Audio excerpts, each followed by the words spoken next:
Chelsea fans, let's quickly take a look at the transfer strategy that was employed by our board, the Blue Coats, the Clear League then, in respect to Chelsea going forward. Is it bad? Is it good? Is it a positive one? Is it a negative one? The effect, the do's and don'ts and the likes. What do you think? How do you feel it?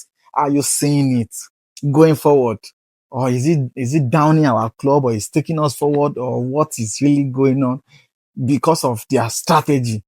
Now, before you tell me your own, let me just quickly tell you my own opinion, honest opinion, so to say. Now, this strategy, I will pinpoint it into two aspects. One, the financial aspect of the strategy, and the performance aspect of the strategy. Now, let me start from the financial aspect of the strategy, and that is where I feel it is only working. When it comes to financial aspect of the strategy, is really working because as at now, some teams, let me just say many teams, some teams are copying the strategy because it pays. It pays, especially for teams that are business wise.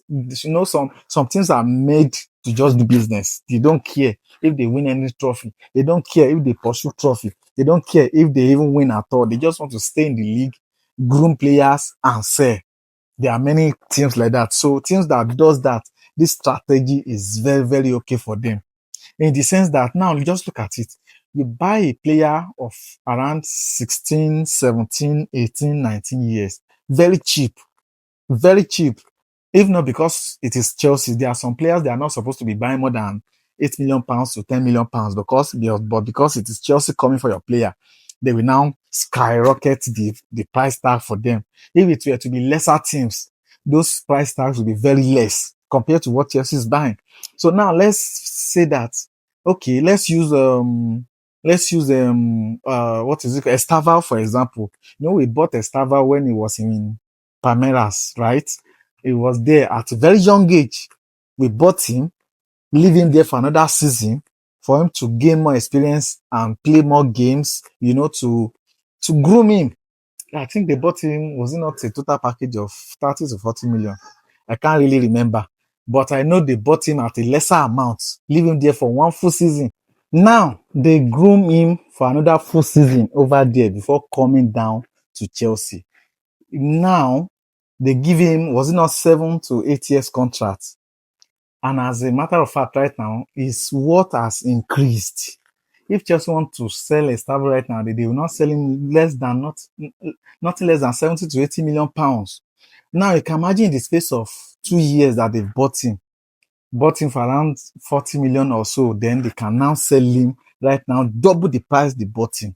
So financial wise, the strategy is very, very okay because they will hardly lose on any player they bought or on any assets they have. They will hardly lose money because they bought it cheap, groom the player, make him a public player, like expose him to the world. And then when they want to sell, they can easily sell with a good amount of money. Look at Kopama. Look at Kopama. We bought Kopama from Man City at just around 40 million pounds or so. Right now, as I'm talking to you, Kopama is, if you want to take Kopama away from Chelsea right now, you will pay nothing less than 150 million pounds to 200 million pounds to take Kopama out of Chelsea. And that is where the project works perfectly because financial wise, they make money. There's no player that is in Chelsea right now that Chelsea will want to sell and you will see them losing money. It is very, very rare. It is very, very rare. That is financial aspect. Now, coming to the performance aspect of it, that is where it is lacking. And that is where they are drawing us backward. Because now bringing those 18 players, 19, 20, 17 players to Chelsea to perform at Chelsea's level is what is very, very difficult. You cannot get it. You cannot have that.